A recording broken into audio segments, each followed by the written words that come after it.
Bonsoir, je suis contente d'être avec vous pour une autre capsule du mercredi soir. J'espère que vous allez bien et que vous êtes bien au chaud. Et la chaleur, c'est important dans les derniers jours.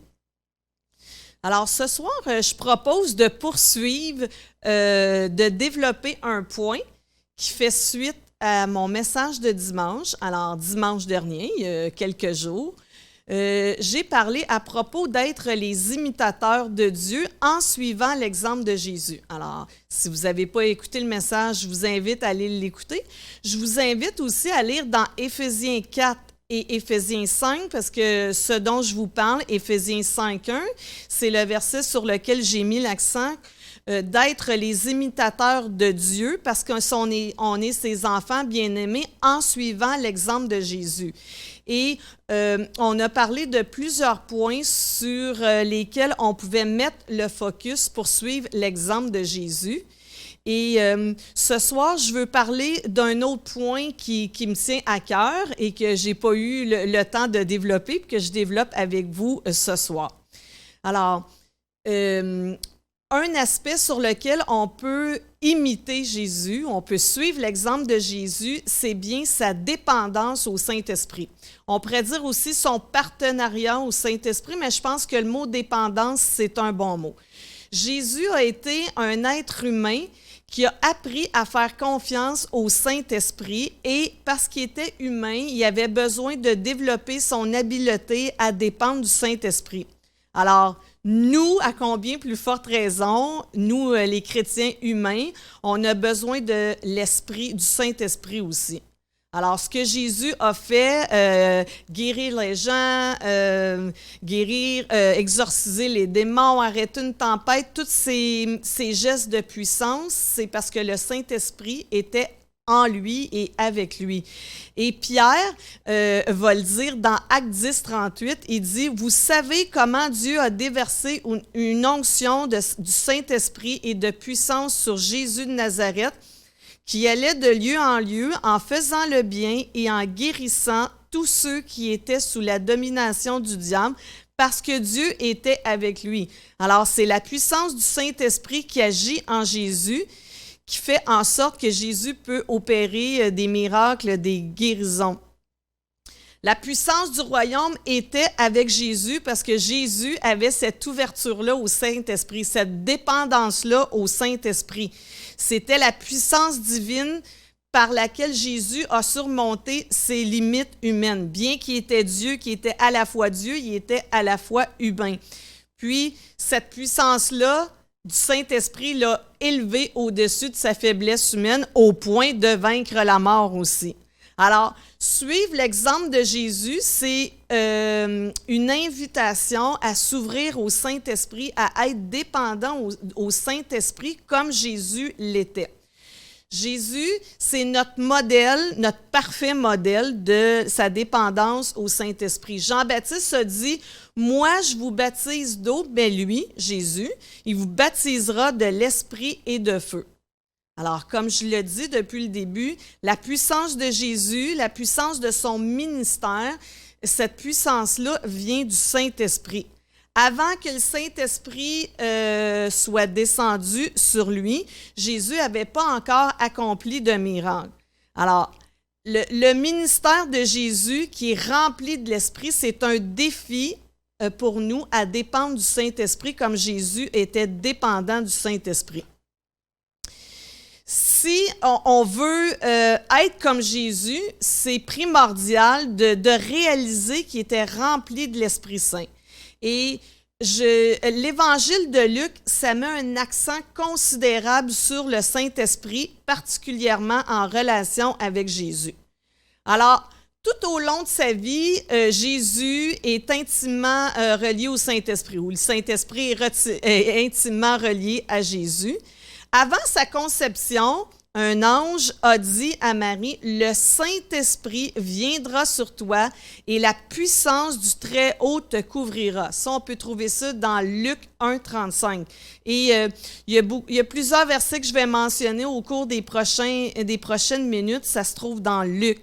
Et je vous invite à lire Luc avec le regard que Jésus et le Saint-Esprit sont intimement reliés ensemble.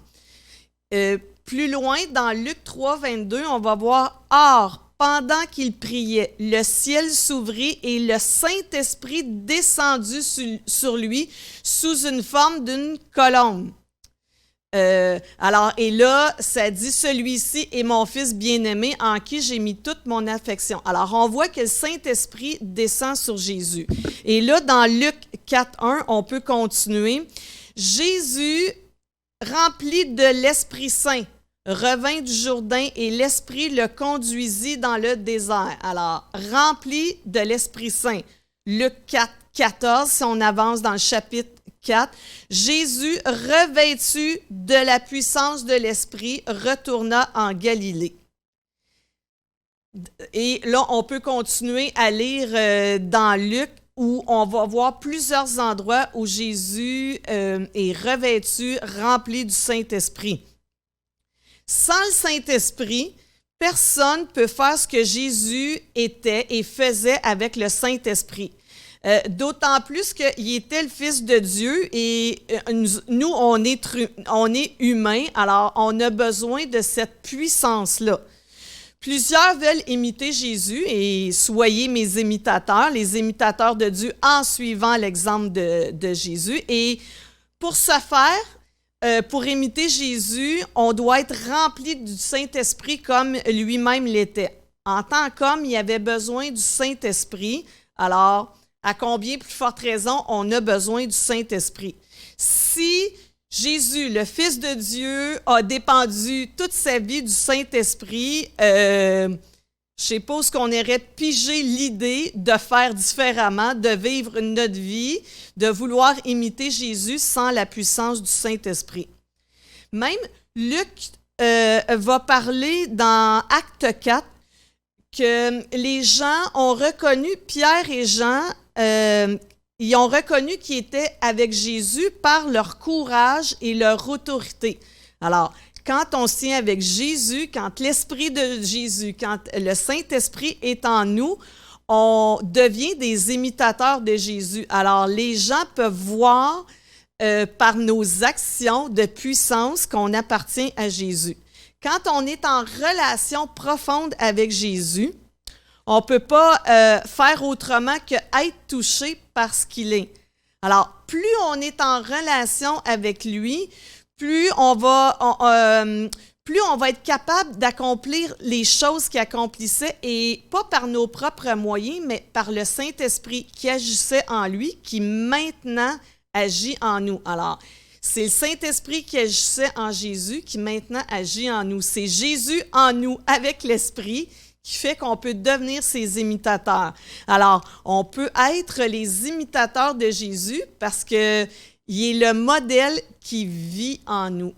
Et j'aime bien une citation de Sinclair Ferguson qui dit « De l'utérus au tombeau, au trône, l'Esprit était le compagnon constant du Fils. En conséquence, quand il vient habiter dans les chrétiens, il vient comme l'Esprit de Jésus, de telle manière que le posséder, c'est être habité par Jésus lui-même. » Alors, c'est vrai que depuis le début, avant même qu'il soit né, le Saint-Esprit est avec Jésus. Et lorsque, dans 2 Corinthiens 3, 18, là, il nous est dit, lorsqu'on reçoit Jésus, il nous donne son esprit. Or, le Seigneur, c'est l'Esprit. Et nous sommes transformés à son image de gloire en gloire par l'Esprit du Seigneur. Alors, pour suivre l'exemple de Jésus, c'est par la force de l'Esprit. Alors, ce que l'Esprit produit en nous, le fruit de l'Esprit, c'est l'amour, la joie, la patience. Et l'Esprit, ce qu'il produit en nous, c'est une autorité, une puissance aussi. Alors, on est transformé à l'image de Jésus et puisqu'on est transformé à son image, on peut l'imiter et faire ce qu'il faisait et penser comme il pensait et aimer comme il aimait. C'est ça, imiter Jésus. Alors, Il n'y a rien qui se fait par nos propres forces. C'est l'Esprit de Dieu qui est en nous. On dépend du Saint-Esprit pour chaque centimètre de progrès qu'on fait dans notre quête de transformation pour être à l'exemple de Jésus. Et cette quête de transformation, cette quête qui nous amène à vouloir imiter Jésus de plus en plus, c'est de jour en jour. C'est un progrès, c'est un travail à long terme, c'est un travail de chaque jour. C'est un travail conscient où on décide de fixer les regards sur Jésus et d'être transformé par sa puissance et d'être transformé par le Saint-Esprit. Parce que Jésus, quand il est retourné au ciel, il ne nous a pas laissé seuls. Il a dit, je vais vous envoyer un consolateur, une aide, quelqu'un qui va être avec vous. Alors, on n'est pas tout seul dans ce processus-là de ressembler à Jésus. Le Saint-Esprit nous accompagne et parce qu'il est en nous, on peut ressembler à Jésus, notre modèle suprême, notre ami de tous les jours, celui qui veut nous transformer.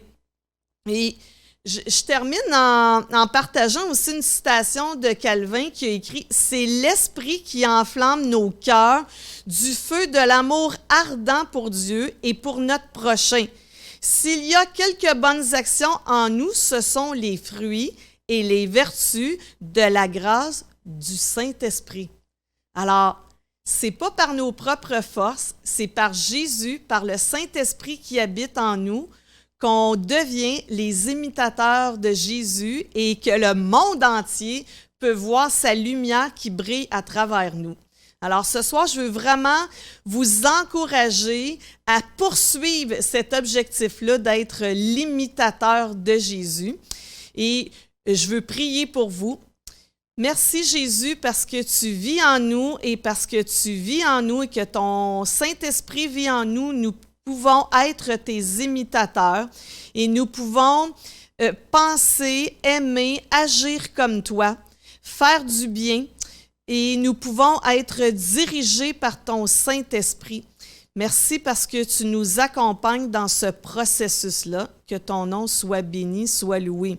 Ah oui, je voulais ajouter pendant que je priais, j'étais en train de réfléchir à ça. Quand le Saint-Esprit on est en relation avec lui, souvent dans des situations de la vie quotidienne, il va nous souffler des idées pour être les représentants de Jésus, pour aimer comme Jésus nous aime. Alors, peut-être que dans des situations concrètes, vous ne savez pas comment être les imitateurs de Jésus, mais vous pouvez demander, Saint-Esprit, donne-moi une idée géniale. Dis-moi quoi faire, montre-moi quoi faire. Et je sais que le Saint-Esprit est génial et qu'il va vous communiquer ses idées pour bénir les gens autour de vous. Je voulais ajouter ça, ça m'est revenu à l'esprit. Alors, sans plus tarder, en terminant cette capsule, je vous invite à venir me rejoindre au Zoom où on va discuter de notre dépendance au Saint-Esprit pour être les imitateurs de Jésus. Sur ce, je vous dis bonsoir, bon restant de semaine et on se revoit dimanche. Merci.